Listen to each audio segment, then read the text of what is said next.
Hello everyone, Giltar here with an action figure review. This time we'll be looking at the Transformers Prime Robots in Disguise Voyager class Ultra Magnus. The Voyager class toy in the Robots in Disguise line of figures from Transformers Prime. Sometimes they're also called Powerizer toys due to the gimmick weapon that I'll get into in a few minutes. Now, the toy was released in late 2012, early 2013, depending if you bought it online or in stores.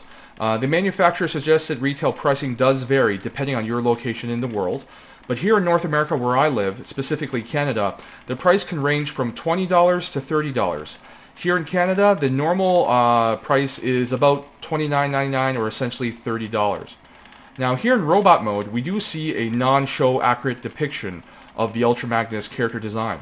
However, I really like the look of this particular toy design. The look of the robot mode evokes classic Ultra Magnus visual traits.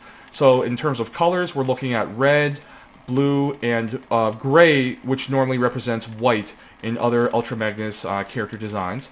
We also see broad shoulders, shoulder-mounted missile, a head design with an open helmet look, as well as antenna-like structures on the side of the helmet. Overall, this basically to me says Ultra Magnus. It's not something that I would be able to look at and not think of that particular character. Now, one thing I really like about the toy is that we do see a return to Voyager class stature that we're used to for the most part. A few years ago, Hasbro decided to do a brand-wide sort of downsizing of toy sizes. And even though, for example, you still had Deluxe class toys, Voyager class toys, if you compare more recent Voyager and Deluxe class toys and look at older toys from maybe 2007, 2008, 2009, even 2010 or so, those older Deluxe and Voyager class toys, generally speaking, were larger. So seeing this toy size come back to a larger sort of stature or scale is a really good sign for me. It's quite a gripe with a lot of people who wanted to, see bigger toys rather than the smaller ones we were getting for a little while. Now, the accessories are few, but pretty good in my opinion. The shoulder-mounted missile uses a 5mm peg, so it can be attached to any part of this toy or any other toy with a 5mm port. Now, it can also be wielded like a gun due to the fact that that peg is there and the hands do have 5mm sort of gripping areas. Now, I do think it would have been better if Hasbro included two missiles for a more symmetrical appearance and really give a further homage and nod to the shoulder-mounted missile launchers of the Generation 1 Ultra Magnus design. The Powerizer gun that it's wielding in its right hand is called a blaster rifle on the toy packaging. It has a function in which you can change it into an alternate mode. In this case, the alternate mode is a sort of battle hammer. Now, there is an LED light that turns on during the transformation from the gun mode to the hammer mode. So you really want to look out for it, because if you leave it in hammer mode and the LED is constantly running, it will take away the battery's charge over a period of time, obviously. Now, one of the great features of this toy, specifically with the Powerizer weapon, is that it has a little plastic tab you can use to lock it in place when you change it from gun into hammer mode. In the earlier waves of the Powerizer or Voyager class toys in the Transformers Prime line, the Powerizer weapons had no mechanism to lock it. If you wanted to have some sort of lock, you would actually have to modify it yourself, which is, to me, a really odd thing, because all it takes is a small bit of plastic to act as a locking mechanism. So, I mean, better late than never, I suppose, but at least we are having locking mechanisms in this wave of Voyager toys. Now, the articulation is above average, with a ball-jointed neck, ball joints at the shoulders. The shoulder armor can swivel due to transformation design. It has bicep swivels, hinged ratchet elbows, ball joint wrists, a swivel waist, ball joint hips, upper thigh swivels, hinged knees, and it has hinged joints at the front portion of the feet, but those don't really get into articulation because they don't really help with posability of the figure overall. Now, the only drawbacks of the toy, as far as I understand, is that the ball joints at the shoulders and hips are very loose, and it seems to be a common issue.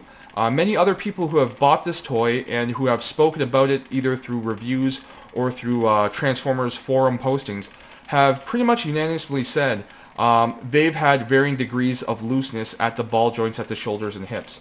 And the big problem with that is the Powerizer gun, for example, is a fairly hefty accessory. So unfortunately, the shoulders themselves don't have the strength to support the weight of that gun.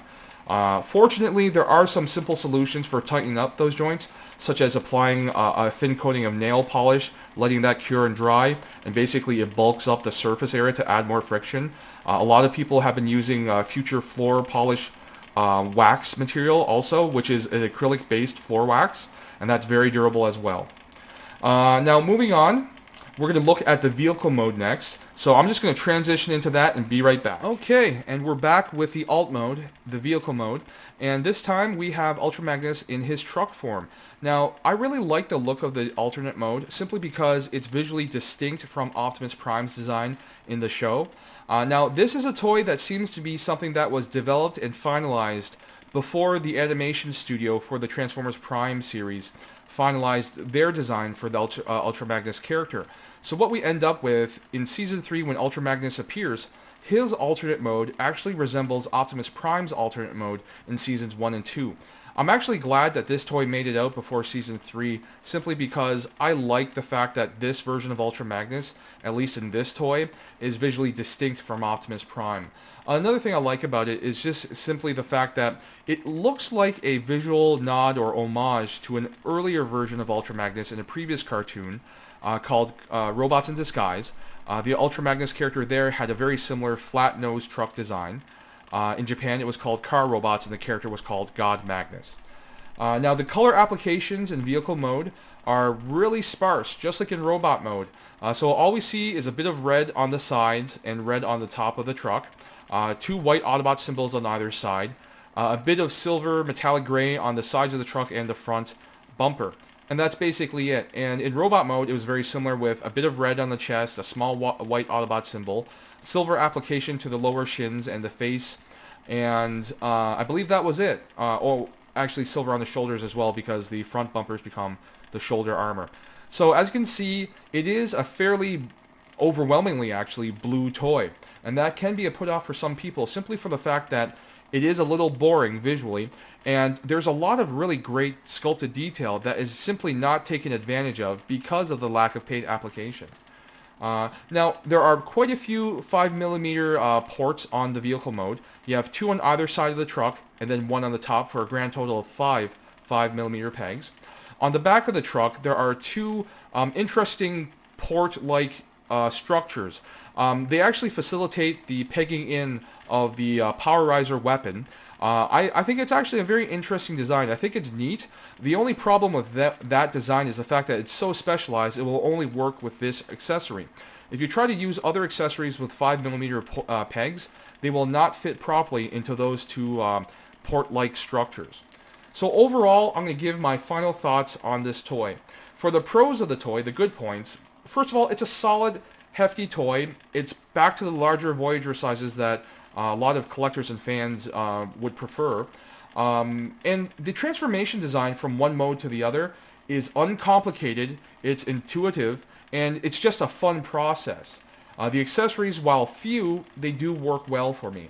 And finally, the visual design is really nice and unique. Again, I like the fact that it's distinct from the Optimus Prime character design on the show. As far as some of the drawbacks, the cons of the toy, it does have issues with loose ball joints on the shoulders and the hips. In robot mode, this can cause the figure to not properly hold position for extended periods of time, and it might even fall over without you noticing if you leave it alone for a while. It only has 1 missile as opposed to 2. I would prefer an extra one. I think it's something that could have been easily worked into the toy's budget, and it just, again, it would make such a great look for the toy, giving it a sense of symmetry if you put it on each shoulder or each side of the truck mode.